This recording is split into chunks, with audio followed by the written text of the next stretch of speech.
ಹೇ family, ಅಸ್ಸಲಾಮು ಅಲೈಕುಂ ವರಹಮತುಲ್ಲಾಹಿ ವಬರಕಾತುಹು. Welcome back to my channel ಯಾಚಿಫೈ ವ್ಲಾಗ್ಸ್. ಒಂದು ವಾರದಿಂದ ನಾನು ವಿಡಿಯೋ ವ್ಲಾಗ್ ಏನು ಅಪ್ಲೋಡ್ ಮಾಡಿರಲಿಲ್ಲ. ಅದಕ್ಕೆ ಕಾರಣ ನನ್ನ ಚಿಕ್ಕ ಮಗಳು. ಯಾಕಂತ ಹೇಳಿದರೆ ಅವಳಿಗೆ ಸ್ವಲ್ಪ ಜ್ವರ ಇತ್ತು. ಈಗ ನಾರ್ಮಲಿಯಾಗಿ ಮಳೆ ಬರುವ ಟೈಮ್, ಸೊ ಮಳೆ ಜೋರು ಬರದಿರಲಿ, ಬಟ್ ಈ ವೆದರಿಗೆ ಮಕ್ಕಳ ಆರೋಗ್ಯ ಹಾಳಾಗೋದು ಕಾಮನ್ ಅದು. ಸೊ ಅವಳಿಗೆ ಕೂಡ ಜ್ವರದೊಟ್ಟಿಗೆ ಜ್ವರ ಅಂತ ಹೇಳಿದರೆ ಅದರೊಟ್ಟಿಗೆ ಕೆಮ್ಮು, ಶೀತ, ತಲೆನೋವು, ವಾಮಿಟಿಂಗ್ ಎಲ್ಲ ಇರ್ತದೆ. ಸೊ ಅದೇ ರೀತಿ ಆ ದಿನ ಕೂಡ ನಾನು ಎದ್ದು ಕಿಚನಿಗೆ ಹೋಗಿ ನೀರ್ದೋಸೆ ಎಲ್ಲ ಮಾಡಿದೆ. ಮತ್ತು ಬಂದು ಸ್ಕೂಲಿಗೆ ಎಬ್ಬಿಸುವ ಅಂತ ನೋಡಿದರೆ ಮಗಳಿಗೆ ಜೋರು ಜ್ವರ ಇತ್ತು. ಮತ್ತು ಕೂಡಲೇ ಟೆಂಪರೇಚರ್ ಸ್ವಲ್ಪ ಕಡಿಮೆ ಆಗಲಿ ಅಂತ ಒದ್ದೆ ಬಟ್ಟೆಯನ್ನು ತಲೆ ಮೇಲೆ ಇಟ್ಟೆ. ಆದರೆ ಸಹ ತುಂಬ ಹೊತ್ತು ಇಟ್ಟರೂ ಕೂಡ ಟೆಂಪರೇಚರ್ ಡೌನೇ ಆಗಲಿಲ್ಲ. ಅವಳಿಗೆ ಬೆಳಿಗ್ಗೆ ಬ್ರೇಕ್ಫಾಸ್ಟ್ ಕೂಡ ಮಾಡಲಿಕ್ಕಾಗಲಿಲ್ಲ. ಮತ್ತು ಅವಳ ಹತ್ರನೇ ಕೂತ್ಕೊಂಡು ಮಧ್ಯಾಹ್ನ ಆಯಿತು. ಆ ಮಕ್ಕಳು ಹಾಗೇನಲ್ಲ, ಅವರಿಗೆ ಏನಾದರೂ ಒಂದು ಹುಷಾರಿಲ್ಲ ಅಂತಾದರೆ, ಎಸ್ಪೆಷಲಿ ಸಣ್ಣ ಮಕ್ಕಳು ನಮ್ಮನ್ನು ಆಚೆ ಈಚೆ ಹಂದಾಡಲಿಕ್ಕೇ ಬಿಡೋದಿಲ್ಲ. ಅವರ ಹತ್ರನೇ ಇದು ಮಾಡ್ತಾರೆ, ಕೂತ್ಕೊಳ್ಳಿ ಅಂತ. ನಮಗೆ ಕೂಡ ಹಾಗೆಯೇ, ನಮಗೆ ಏನಾದರೂ ಆದರೆ ಹುಷಾರಿಲ್ಲ ಅಂತಾದರೆ ನಾವು ಎಲ್ಲ ಕೆಲಸವನ್ನು ಹೇಗೋ ಮ್ಯಾನೇಜ್ ಮಾಡ್ತೇವೆ. ಬಟ್ ಮಕ್ಕಳಿಗೆ ಹುಷಾರಿಲ್ಲ ಅಂತಾದರೆ ನಮ್ಮ ಕೈ ಕಾಲೇ ಹಂದಾಡೋದಿಲ್ಲ, ನಾವೇ ಒಂಥರ ರೋಗ ಬಂದವರಾಗಿರ್ತೇವೆ.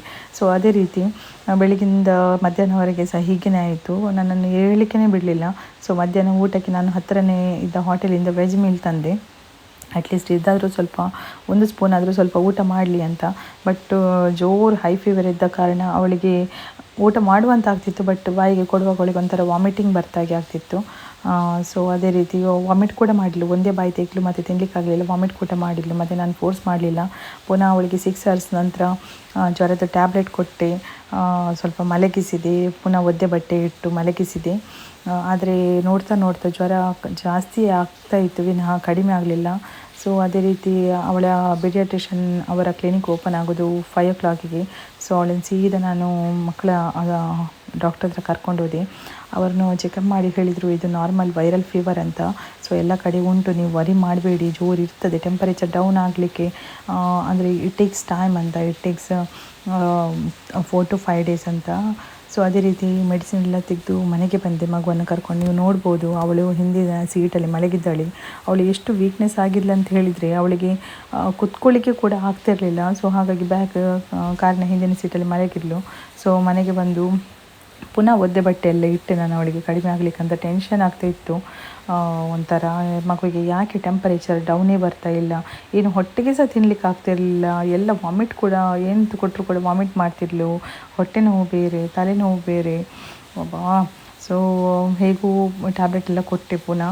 ಹಾಗೂ ಈಗ ಒಂದು 5 ದಿನಗಳ ನಂತರ ಅವಳಿಗೆ ಸ್ವಲ್ಪ ಫೀವರ್ ಕಡಿಮೆ ಆಯಿತು.